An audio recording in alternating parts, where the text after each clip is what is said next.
வணக்கம் நண்பர்களே. இன்னைக்கு நிஃப்டி 50 ஒரு 98 பாயிண்ட் பாசிட்டிவ்ல க்ளோஸ் ஆயிருக்கு. லாஸ்ட் ஒரு 3 நாளா பார்த்தீங்கன்னா, ஒரு சின்னதா ஒரு ஏற்றத்துல போயிட்டே இருக்குது. ப்ரீவியஸ் கேண்டிலோட பிரேக் அவுட் ஆகி நல்லாவே மேலே ஏறுது. பட் க்ளோஸ் ஆகும்போது பார்த்தீங்கன்னா, ஒரு பியரிஷ் கேண்டில்ல தான் க்ளோஸ் ஆயிருக்கு. ஒரு புல்லிஷ் கேண்டில்லே க்ளோஸ் ஆகல. ஸோ இது வந்து பார்த்தீங்கன்னா, ஒரு சரியான கிளியரான ட்ரெண்டே வரல. இதில் வந்து பார்த்தீங்கன்னா, எஃப்ஐ வந்து கண்டினியூஸாக சேல் பண்ணிகிட்டே இருக்கிறாங்க. கிட்டத்தட்ட 3000 கோடி 4000 கோடிங்கிற விதத்தில் கண்டினியூஸாக சேல் பண்ணுறாங்க. யூஎஸ் மார்க்கெட்டும் பார்த்தீங்கன்னா, இப்போதைக்கு கொஞ்சம் சப்போர்ட் பண்ணிகிட்டு இருக்கு. அது என்ன காரணம்னு பார்க்கும்போது பார்த்தீங்கன்னா, யூஎஸ் மார்க்கெட்டில் வந்து பார்த்தீங்கன்னா, இப்போ வந்து பாண்ட் ஈல்டுலாம் இன்க்ரீஸ் ஆயிருக்கு. 10 year bond yield 2 years bond ஈல்டுன்னு சொல்லி அதெல்லாம் இருக்கிறது வந்து பார்த்தீங்கன்னா, இப்போ கொஞ்சம் இன்க்ரீஸ் ஆகிருக்குது. பிஃபோராக உள்ளதோட இப்போலாம் வந்து பார்த்தீங்கன்னா, கிட்டத்தட்ட 0.3 0.4% வரைக்கும் நல்லா இன்க்ரீஸ் ஆகிருக்கு. ஸோ அங்கே வந்து பார்த்தீங்கன்னா, அவங்க பாண்ட் ஈல்டு பர்சன்டேஜ் வைஸ் நம்ம ப்ராஃபிட் நல்லா கொடுக்குங்கும்போது எஃப்ஐ என்ன பண்ணுறாங்க, இங்கே சேல் பண்ணிவிட்டு இங்கேருந்து உள்ள அமௌண்ட்டை எடுத்து அங்கே போட்டு ரொட்டேஷன் பண்ண ஆரம்பிக்கிறாங்க. ஸோ இங்கேயும் ஒரு பக்கம் பை பண்ணுறாங்க, அதே அளவுக்கு பார்த்தீங்கன்னா சேல் பண்ணிக்கிறாங்க. நல்ல ஒரு ப்ராஃபிட் வரதெல்லாம் எடுத்து அவங்க என்ன பண்ணிக்கிறாங்க, அவங்களோட மார்க்கெட்டில் போட்டு நல்லாவே இது பண்ணிகிட்டு இருக்காங்க. ஸோ இதில் வந்து ஒரு சரியான கிளியரான ட்ரெண்டே இன்னும் வரல. கொஞ்சம் வெயிட் பண்ணுவோம். இதுக்கப்புறம் பார்த்தீங்கன்னா, எஃப்ஐயோட ஆக்டிவிட்டி வந்து பார்த்தீங்கன்னா ரொம்ப அதிகமாகவே இருக்கும். இன்றைக்கி ரிலையன்ஸ் பார்த்தீங்கன்னா கிட்டத்தட்ட ஒரு 1% மேலே நல்ல ஒரு பாசிட்டிவ் மொமெண்டமில் க்ளோஸ் ஆகிருக்கு. ரிலையன்ஸோட ரிசல்ட் வேறு வந்துருச்சு. அடுத்தது இன்ஃபோசிஸ், ஆக்சிஸ் பேங்கு அவங்களோட ரிசல்ட்டும் வந்திருக்கு. ஸோ பொறுத்து பார்ப்போம், அந்த ரிசல்ட்லாம் என்னென்னங்கிறத பார்ப்போம். இல்லை ஐடிசி பாருங்கள், இன்றைக்கி ஒரு 1% கீழே இறங்கியிருக்கு. எஃப்எம்சிஜி செக்டர் எல்லாமே ஸ்டாக்ஸ் எல்லாமே பார்த்தீங்கன்னா டவுன் ட்ரெண்டில் தான் போயிட்டுருக்குது. இப்போ வந்து ஐடிசி வந்து பார்த்தீங்கன்னா நல்ல ஒரு பையிங் ரேஞ்சில் வர ஆரம்பிக்குது. இப்போ 432ன்னு க்ளோஸ் ஆகிருக்கு. இது இன்னும் ஃபர்தராக இறங்கிறதுக்கு சான்சஸ் இருக்குது. இப்போ எக்ஸாக்டாக சப்போர்ட் லெவலில் இருக்குது. குவார்ட்டர் ரிசல்ட் வேறு வரப்போகுது. ஸோ பொறுத்திருந்து பார்ப்போம். அடுத்தது பார்த்தீங்கன்னா, ஐடிசி ஹோட்டல் ஷேர் வந்து கிரெடிட் உங்கள் அக்கௌண்ட் டிமேட் அக்கௌண்ட்டில் கிரெடிட் ஆகிடும் அப்படின்னு சொல்லி இதெல்லாம் மெயிலெலாம் வந்திருக்கும், மெசேஜும் வந்திருக்கும். உங்களுக்கு செக் பண்ணிக்கிங்க. இப்போ வந்து ஜஸ்ட் ஒரு நம்பர் மாதிரி ஏதாவது கொடுத்துருவாங்க. ஃப்யூச்சரில் வந்து பார்த்தீங்கன்னா, ஐடிசி ஹோட்டல் ஷேர்னு போட்டு அதோட ப்ரைஸ் என்னங்கிறத அடுத்த ஒரு 1.5 மந்த்தில் வந்துடும் அப்படிங்கிற மாதிரி சொல்லியிருக்காங்க. ஸோ வெயிட் பண்ணுவோம். இப்போ வந்து பார்த்தீங்கன்னா, ஐடிசி இதுக்கப்புறம் ஒரு பையிங் ரேஞ்சில் வரதுக்கு அதிக சான்சஸ் இருக்குது. எப்படி இருந்தாலும் 420 400 வரதுக்கு சான்சஸ் இருக்குது. இப்போ எக்ஸாக்டாக ஒரு சப்போர்ட் லெவலில் இருக்குது. குவார்ட்டர் ரிசல்ட் பர்ஃபார்மன்ஸ் அந்தளவுக்கு சரியில்லை அப்படிங்கும்போது ஐடிசி எகைன் இறங்கிறதுக்கு சான்சஸ் இருக்குது. ஸோ எகைன் பேக் டு 400 வரதுக்கு சான்சஸ் இருக்குது. இதுலேருந்து ரிவர்சல் எடுக்கலாம், இல்லைனா 350 போகிறதுக்கு கூட சான்சஸ் இருக்குது. சப்போஸ் 350லாம் போகுது அப்படிங்கிற போது நம்ம அதிகமாகவே இதை வாங்கி வச்சுக்கலாம். ஏன்னா ஃப்யூச்சர் பிளானிங் இவங்கள்ட்ட நல்லாவே இருக்குது. ஐடிசி ஐடிசியும் ஹிந்துஸ்தான் லீவ் வந்து எஃப்எம்சிஜியில் ஒரு மேஜர் காம்படிட்டராக இருக்கிறாங்க. ஸோ 2 கம்பெனியும் நல்லா வாங்கி வச்சுக்கிறது, லாங் டேர்முக்கு வாங்கி வைக்கிறது ரொம்ப நல்லதாக இருக்கும். இன்றைக்கி இந்துஸ்தான் பேங்க் பார்த்தீங்கன்னா கிட்டத்தட்ட ஒரு 1% மேலே நல்லாவே ஏறி இருக்குது. இன்னும் ரிசல்ட் வரல, ரிசல்ட் வரட்டும், பொறுத்திருந்து பார்ப்போம் எப்படி இருக்குன்னு. அதுமாரி பார்த்தீங்கன்னா, கோல் இண்டியா, டாடா ஸ்டீல் எல்லாமே இப்போ ஏறி இருக்குது. இன்றைக்கி இந்துஸ்தான் லீவரும் பாருங்கள் கிட்டத்தட்ட ஒரு 1% மேலே இறங்கியிருக்கு. கரெக்டாக இப்போ சப்போர்ட் லெவலில் இருக்குது. இதை உடச்சி எப்படி இருந்தாலும் 2200 2100 வரத்துக்கு சான்சஸ் இருக்குது. ஸோ வெயிட் பண்ணுவோம். கண்டிப்பாக ஒரு பையிங் ரேஞ்சு வரும். அப்போதைக்கு இந்த ஸ்டாக்ஸை வந்து பை பண்ண ஆரம்பிக்கலாம். ஏஷியன் பெயிண்ட் பாருங்கள், இங்கே கிட்டத்தட்ட 2200 வந்திருக்கு. நான் சொன்ன ப்ரைஸ் கிட்ட வர ஆரம்பிச்சிருக்கு. இன்னும் 2200 தொடல. ஸோ கூடிய விரைவில் தொட்டுரும். எப்படி இருந்தாலும் 2100 வரத்துக்கும் சான்சஸ் இருக்குது. ஏன்னா இப்போதைக்கு இவங்களுக்கு காம்படிட்டர் அதிகமாக இருக்கிறாங்க. ஒரு பெரிய அளவுக்கு பர்ஃபார்மன்ஸும் இல்லை. ஸோ வெயிட் பண்ணுங்கள், கண்டிப்பாக இறங்கும். லாங் டேர்முக்கு இந்த ஸ்டாக்ஸ்லாம் நல்லா ஒர்த்தபுளான ஸ்டாக்காக இருக்கும். அடுத்தது வந்து பார்த்திங்கன்னா, இப்போ யூஎஸ் மார்க்கெட் பார்த்திங்கன்னா ஒரு ஒரு சரியான ட்ரெண்ட்லேயே வரல. ஒரு அப் அண்ட் டவுன்லேயே போய்ட்டுருக்கு. ஸ்டார்டிங் நான் அப்போ பார்க்கும்போது பார்த்திங்கன்னா நெகட்டிவில் இருந்துச்சு. இப்போ வந்து பார்த்திங்கன்னா ஒரு பாசிட்டிவில் இருக்குது. பட் ஆனால் ஃப்ளாட்டாக தான் இருக்குது சொல்லப்போனால். இன்றைக்கும் பாருங்கள், கரெக்டாக ஒரு பீரிஷ் கேண்டில் போட்டிருக்குது. இது வந்து ஒரு இதே கேண்டில் திருப்பி ஃபார்ம் ஆகுதுன்னா திரும்பி இறங்கிறதுக்கு சான்சஸ் இருக்குது.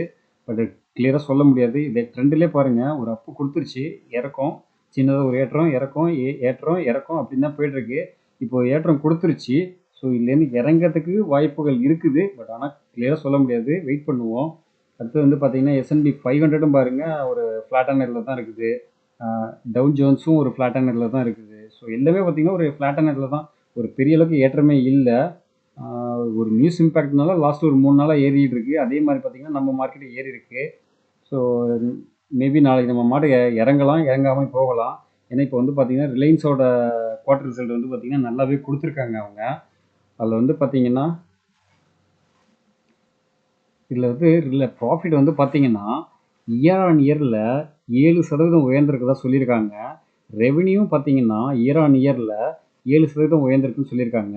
எபிட்டா வந்து பார்த்தீங்கன்னா கிட்டத்தட்ட ஒரு 8% வரைக்கும் நல்லாவே உயர்ந்திருக்கு அப்படிங்கிற மாதிரி சொல்லியிருக்காங்க. டோட்டலாக இந்த குவார்டர் அண்ட் குவார்ட்டரில் பார்த்தீங்கன்னா 12% வரைக்கும் உயர்ந்திருக்கு அப்படிங்கிற மாதிரி சொல்லியிருக்காங்க. இது ஒரு நல்ல ஒரு நியூஸாக தான் கொடுத்துருக்காங்க. இதில் அதிகமாக கான்ட்ரிபியூட் பண்ணது எதுன்னு பார்த்தீங்கன்னா அவங்களோட டெலிகாம் செக்டார் தான். டெலிகாம் செக்டார் பார்த்தீங்கன்னா இயர் ஆன் இயரில் 26% வரைக்கும் உயர்ந்திருக்கதா சொல்லியிருக்காங்க இந்த டிசம்பர் குவார்ட்டரில். அதேமாதிரி பார்த்தீங்கன்னா ரெவென்யூ பார்த்தீங்கன்னா 19% வரைக்கும் உயர்ந்திருக்கதா சொல்லியிருக்காங்க. ஸோ இது வந்து ஒரு நல்ல ஒரு குட் நியூஸாக தான் சொல்லியிருக்காங்க. ஸோ பார்ப்போம் நாளைக்கு மார்க்கெட்டுக்கு. ஏன்னா இப்போ ஷேர் மார்க்கெட்டில் பார்த்தீங்கன்னா ரிலையன்ஸ் வந்து ஒரு பெரிய மார்க்கெட் லீடராக அவங்க தான் இருக்கிறாங்க. இது 1% 2% ஏறினாலே பார்த்தீங்கன்னா நல்லாவே மார்க்கெட்டு ஏற ஆரம்பிக்கும்.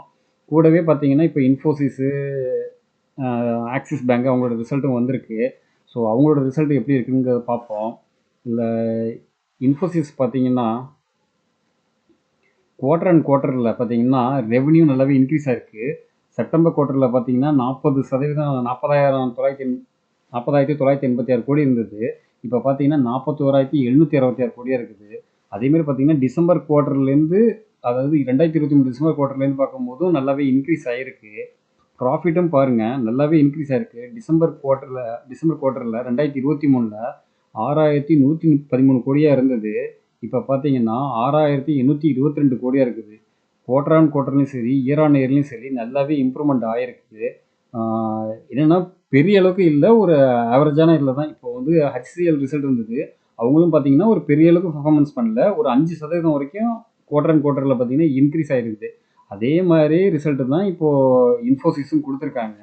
ஸோ இது வந்து எந்த அளவுக்கு எடுக்குன்னு தெரியல. ஏன்னா இன்றைக்கி ஐடி செக்டர் இந்த டிசிஎஸ் கொடுத்த ரிசல்ட்டுனால மட்டும்தான் ஏற ஆரம்பிச்சிது. அதுக்கப்புறம் ஹச்சிஎல் கொடுத்துருக்காங்க, அந்தளவுக்கு பெரிய அளவுக்கு ஏற்றம் இல்லை, நெகட்டிவில் தான் போயிருக்குது.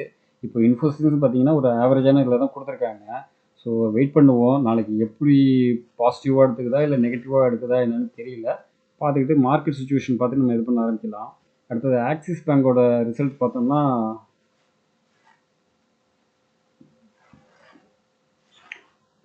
ரெவென்யூ பார்த்தீங்கன்னா குவார்டர் அண்ட் குவார்ட்டரில் இன்க்ரீஸ் ஆகிருக்கு.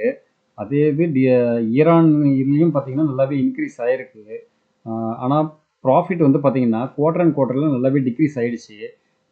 போன செப்டம்பர் குவார்ட்டரில் பார்த்தீங்கன்னா 7,436 கோடியாக இருந்தது. இப்போ பார்த்தீங்கன்னா 6,729 கோடியாக தான் இருக்குது. அதேமாரி போன வருஷம் டிசம்பர் குவார்ட்டரில் பார்த்தீங்கன்னா 6,520 கோடியாக இருந்தது. இப்போ 6,700 கோடியாக இருக்குது. இயர் ஆன் இயரில் இன்க்ரீஸ் ஆகிருக்கு, பட் குவார்டர் அண்ட் குவார்ட்டரில் குறைஞ்சிருக்கு, ரொம்பவே குறைஞ்சிருக்கு குவார்டர் அண்ட் குவார்ட்டரில். ஸோ வெயிட் பண்ணுவோம். ஆக்சிஸ் பேங்க் வந்து ஒரு கிளியரான இது கொடுக்கல. இது வந்து ஒரு இண்டிகேஷன் மாதிரி தான் இருக்குது. ஆக்சிஸ் பேங்க்கில் இப்போ வந்திருக்குது. இதுக்கப்புறம் ஹெச்டிஎஃப்சி பேங்க்கு, இந்துஸ்தான் பேங்க்கு, எஸ்பிஐன்னு இருக்குது. ஸோ இவங்களோட பர்ஃபார்மன்ஸ்லாம் எப்படி இருக்குதுன்னு பார்ப்போம். அதுக்கேற்ற மாதிரி நம்ம ஸ்டாக்ஸ் எல்லாம் கொஞ்சம் கொஞ்சமாக பை பண்ண ஆரம்பிக்கலாம். அவசரப்பட்டு ஒன்றும் பை பண்ண வேணாம்.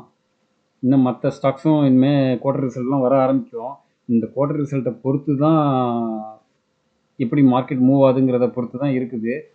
சப்போஸ் குவார்ட்டர் ரிசல்ட் அந்தளவுக்கு சரியில்லை அப்படிங்கிற போது எப்படி இருந்தாலும் கீழே இறங்கிறதுக்கு அதிக சான்சஸ் இருக்குது. இன்றைக்கி எஃப்ஐ டேட்டா பார்த்தீங்கன்னா இன்றைக்கி கிட்டத்தட்ட ஒரு 4,341 கோடிக்கு சேல் பண்ணி வச்சுருக்காங்க. டிஏஐ பாருங்கள் 2,928 கோடிக்கு பை பண்ணியிருக்காங்க. டிஏஐ எவ்வளோ முடியுமோ அந்தளவுக்கு கான்ட்ரிபியூட் பண்ணிக்கிட்டே இருக்கிறாங்க. பட் ஆனால் அந்தளவுக்கு எடுபடலை, நெகட்டிவில் தான் போயிட்டுருக்கு மார்க்கெட்டு. ட்ரெண்ட் வைஸ் பார்க்கும்போதும் ஒரு சரியான கிளியர் ட்ரெண்டே வரல. ஸோ அவசரப்பட வேணாம். இப்போ வந்து பார்த்திங்கன்னா இந்த பவர் கிரிட் ஸ்டாக்ஸு, என்டிபிசி எல்லாமே பார்த்திங்கன்னா ஒரு சின்னதாக ஏற்றம் கொடுத்துருக்கு. பட் ஆனால் அது கிளியரான ட்ரெண்டு வரல. ஏன்னா அவங்களோட குவார்ட்டர் ரிசல்ட் எல்லாம் பார்ப்போம். அதெல்லாம் பார்த்ததுக்கப்புறம் கொஞ்சம் கொஞ்சமாக நம்ம பை பண்ண ஆரம்பிக்கலாம். இன்றைக்கி நிஃப்டி 50ல் டாப் கெய்னர் யார் இருந்தான்னு பார்த்தோம்னா ஹெச்டிஎஃப்சி லைஃபு. ஹெச்டிஎஃப்சி லைஃப் வந்து பார்த்திங்கன்னா கிட்டத்தட்ட ஒரு 8% வரைக்கும் நல்லாவே ஏறி இருக்குது. அவங்களோட நல்லாவே ரிசல்ட்டு கொடுத்துருந்துருக்காங்க. அந்த ஒரு நியூஸ் இம்பேக்ட்னால பார்த்திங்கன்னா நல்லாவே ஏறி இருந்திருக்கு. அதேமாதிரி பார்த்திங்கன்னா பெல் கம்பெனி வந்து ஏறி இருக்குது, 3.6% வரைக்கும் நல்லாவே ஏறி இருக்குது. எஸ்பிஐ லைஃபும் ஏறி இருக்குது. எஸ்பிஐ லைஃப் வந்து ஹெச்டிஎஃப்சி லைஃப் ஏறி இருக்குங்கிறதுனால எஸ்பிஐ லைஃபும் ஏறி இருக்குது. அதுமாதிரி ஸ்ரீராம் ஃபினான்ஸு, அதானி போர்ட்ஸு எல்லாமே பார்த்திங்கன்னா ஒரு 2% மேலே நல்லாவே ஏறி இருக்குது. இன்றைக்கி பாருங்கள் ஹெச்டிஎஃப்சி லைஃப் வந்து பார்த்திங்கன்னா ஒரு வேல்யூ வைஸில் நல்லாவே இன்க்ரீஸ் ஆகிருக்கு. பெரிய அளவுக்கு ஒரு முன்னேற்றம் கொடுத்துருக்கு. இதில் என்னென்னா அவங்களுக்கு குவார்டர் த்ரீயில் நெட் ப்ரீமியம் இன்கம் வந்து பார்த்திங்கன்னா 10% வரைக்கும் உயர்ந்திருக்கு அப்படின்னு சொல்லியிருக்காங்க. அதாவது இயர் ஆன் இயரில். அதே இது வந்து 2023 டிசம்பர் குவார்ட்டரில் 15,235 கோடியாக இருந்தது. இந்த டிசம்பர் 2024 டிசம்பர் குவார்ட்டரில் பார்த்தீங்கன்னா 16,771 கோடியாக இருக்குது. ஸோ கிட்டத்தட்ட 10% வரைக்கும் உயர்ந்திருக்கு. அதுமாரி பார்த்தீங்கன்னா நெட் ப்ராஃபிட்டும் வந்து பார்த்தீங்கன்னா 14% வரைக்கும் உயர்ந்திருக்கு இயர் ஆன் இயரில். 2023 டிசம்பர் குவார்ட்டரில் 365 கோடியாக இருந்தது. 2024 டிசம்பர் குவார்ட்டரில் பார்த்தீங்கன்னா 415 கோடியாக இருக்குது. ஸோ இயர் ஆன் இயரில் நல்லாவே இன்க்ரீஸ் ஆயிருக்கு. பட் குவார்டர் ஆன் குவார்ட்டரில் ஆவரேஜாக தான் இன்க்ரீஸ் ஆயிருக்கு. ஸோ அந்த ரிசல்ட் வந்து இயர் ஆன் இயரில் நல்லா பர்ஃபார்மன்ஸ் கொடுத்ததுனால அந்த ஒரு நியூஸ் இம்பாக்ட்னால பார்த்தீங்கன்னா நல்லாவே அப்பில் போயிருக்கு. இப்போ இந்த ஸ்டாக் வந்து பார்த்தீங்கன்னா டார்கெட் வந்து பார்த்தீங்கன்னா 750 800 வரைக்கும் போகும் அப்படிங்கிற மாதிரி அனலிஸ்ட்லாம் சொல்லியிருக்காங்க. ஸோ இந்த ஒரு நியூஸ் இதை வச்சு நீங்கள் ஒன்றும் பை பண்ண வேணாம். கொஞ்சம் வெயிட் பண்ணுங்கள். கிளியரான ட்ரெண்டு வரட்டும். மார்க்கெட்டும் அது மாதிரி நம்மளுக்கு ஒரு சாதகமாக வரட்டும். அதுக்கப்புறம் நம்ம ஸ்டாக்ஸ் எல்லாம் பை பண்ண ஆரம்பிக்கலாம். ஸோ நீ கொடுத்த இன்ஃபர்மேஷன் எல்லாமே யூஸ்ஃபுல்லாக இருக்கும்னு நினைக்கிறேன். கொடுத்த இன்ஃபர்மேஷன் யூஸ்ஃபுல்லாக இருக்குன்னா நம்ம சேனலை லைக் பண்ணிவிட்டு சப்ஸ்கிரைப் பண்ணுங்கள். புது சப்ஸ்கிரைபர் எல்லாமே பார்த்தீங்கன்னா நம்ம சேனலை லைக் பண்ணாமல் இருக்கிறீங்க, சப்ஸ்கிரைப் பண்ணாமல் இருக்கிறீங்க. கொஞ்சம் சப்ஸ்கிரைப் பண்ணிவிட்டு பார்க்க ஆரம்பிங்க. நன்றி நண்பர்களே.